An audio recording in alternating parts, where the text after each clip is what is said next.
আপনারা সকলে জানেন 24-এর গণ অভ্যুত্থান ফ্যাসিবাদ বিরোধী আন্দোলন, এই আন্দোলনের মিডল ইস্টে যারা অবস্থান করছিল সৌদি আরব সহ, সেইখানে অনেকেই আমাদের আন্দোলনের সাথে সম্পৃক্ত হয়। দেশের প্রতি ভালোবাসা এবং ফ্যাসিবাদ বিরোধী আন্দোলনে অংশগ্রহণ সেখানে থেকে করে। জানা মতে অসংখ্য নেতৃবৃন্দ সেইখানে কর্মী আমাদের গ্রেপ্তার হন, আটক হন। অনেকে দেশে ফিরে এসেছেন এবং আসার জন্য তাদেরকে বাধ্য করা হয়েছে। এখনো অনেকে সেইখানে মানবেতর জীবনযাপন করছেন, পালিয়ে বেড়াচ্ছেন, কেউ কেউ আটক আছেন।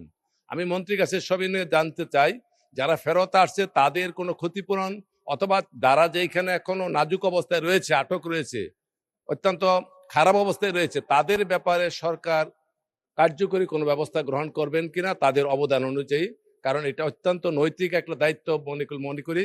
আমি সবিনয়ে জানতে চাই তাদের ব্যাপারে মন্ত্রণালয় কি কি উদ্যোগ গ্রহণ করেছে অথবা করবেন কিনা। আপনাকে ধন্যবাদ। ধন্যবাদ মাননীয় সদস্য, মাননীয় প্রতিমন্ত্রী।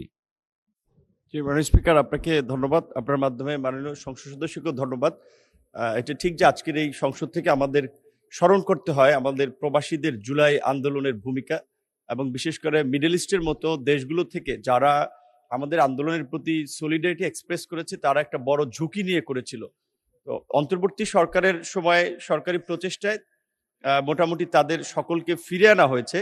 তবে কয়েকজন অভিযোগ করেছেন যে এখনো তাদের পরিচিত স্বজন কেউ জেলে আছে। এই ক্ষেত্রে সেটা আমরা সরকারিভাবে যাচাই বাছাই করার চেষ্টা করছি যে প্রকৃত অর্থে সেই আন্দোলনের সমর্থনের কারণে নাকি কোনো ব্যক্তিগত অপরাধের কারণে। আমার মনে হয় যে আন্দোলনের কারণে এখন আর কেউ জেলে নাই, কারণ সেটা তো মুক্ত হয়েছে।